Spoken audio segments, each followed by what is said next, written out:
शिवसेना उद्धव बाळासाहेब ठाकरे पक्षाचे नेते आणि प्रतोद सुनील प्रभू सर आपल्यासोबत आहेत। सर, उद्धव साहेब सहभागी झालेले आहेत कामकाजामध्ये, काही भेटीगाठी देखील होत आहेत, काय चर्चा घडते नेमकी?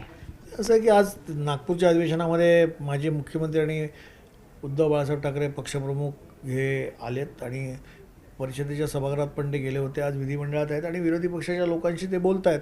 त्यामुळे नागपूरचं अधिवेशन, शेतकऱ्यावरती होणारा अन्याय, विदर्भाचा बॅकलॉग आणि ज्या पद्धतीने कमी काळाचं अधिवेशन इकडे होतं आहे आणि त्यामुळे शेतकऱ्यांना जसं फसवलं जातं आहे यावर चर्चा सुरू आहे। उद्धव साहेब आता आजचा दिवस आहेत, पूर्ण उद्या म्हणजे पुढे असणार आहेत? हो, येणारे पुढचे दिवस ते असतील।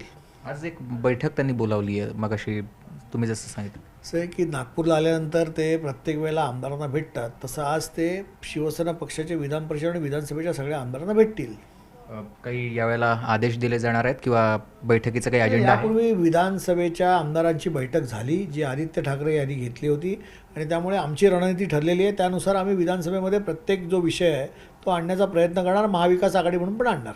विरोधकांचा या अधिवेशनामध्ये जोर कमी दिसतोय असं म्हटलं जात होतं, मग आता पुढचे 2 दिवस आहेत, कारण एक दिवस आंदोलन झालं। जोर कमी नाही, आमच्या पद्धतीने आम्ही करतोय, आम्ही सरकारला धारेवर धरतोय।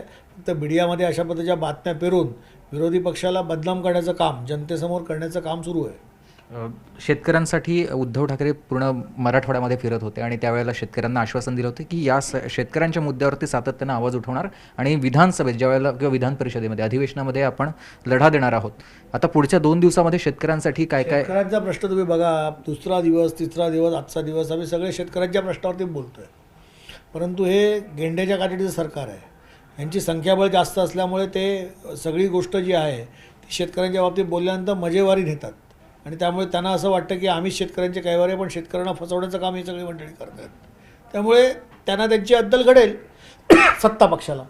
दुसरं, पार्थ पवारांसंदर्भातला विषय, पार्थ पवारांसंदर्भात कारवाई होत नाही किंवा त्यांचं नाव तिथे ॲड केलं जात नाही, कोर्टाची प्रक्रिया आहे असं उद्धवसाहेब पण मगाशी म्हणाले।